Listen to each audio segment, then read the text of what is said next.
ಇನ್ನು ನೂತನ ಸಚಿವರಾದಂತಹ ಯತೀಂದ್ರ ಅವರು ನಾನು ಮೊದಲ ಬಾರಿ ಮಂತ್ರಿಯಾಗಿದ್ದೀನಿ, ಮೊದಲ ಬಾರಿ ಸಭಾನಾಯಕನಾಗಿದ್ದೀನಿ, ವಿಪಕ್ಷಗಳನ್ನು ಎದುರಿಸೋದಕ್ಕೆ ಸರ್ಕಾರ ಸಿದ್ಧ ಆಗಿದೆ ಅಂತ ಮಾತನಾಡಿದ. ಬಿಡದಿ ಇರಲಿ, ನಾಗೇಂದ್ರ ವಿಚಾರ ಇರಲಿ, ಎಲ್ಲ ಚರ್ಚೆಯಾಗಿದೆ, ಸಹಜವಾಗಿಯೇ ಸವಾಲಿದೆ. ಎಲ್ಲದಕ್ಕೂ ತಂದೆಯ ಸಲಹೆ ಕೂಡ ಸಾಧ್ಯ ಇಲ್ಲ. ಹಿರಿಯ ಶಾಸಕರ ಸಲಹೆಯನ್ನ ಪಡಿತೇನೆ, ಸಿಎಂ ಕೂಡ ಸಲಹೆಯನ್ನ ನೀಡಿದ್ದಾರೆ ಅಂತ ಯತೀಂದ್ರ ಮಾತನಾಡಿದ್ದಾರೆ.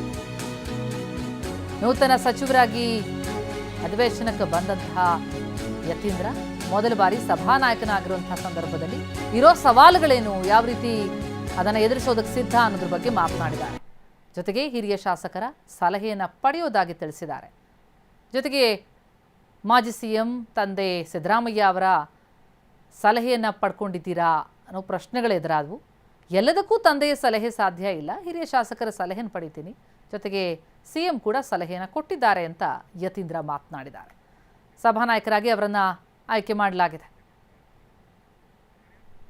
ಮೊದಲ ಬಾರಿಗೆ ವಿಧಾನ ಪರಿಷತ್ನ ಸಭಾನಾಯಕನಾಗಿ ನೇಮಿಸಿರುವಂತಹ ನಮ್ಮ ಮುಖ್ಯಮಂತ್ರಿಗಳಿಗೆ, ಉಪಮುಖ್ಯಮಂತ್ರಿಗಳಿಗೆ ಮತ್ತೆ ನಮ್ಮ ಸರ್ಕಾರಕ್ಕೆ ನಾನು ಧನ್ಯವಾದಗಳನ್ನು ತಿಳಿಸ್ತಾ ಇದ್ದೇನೆ.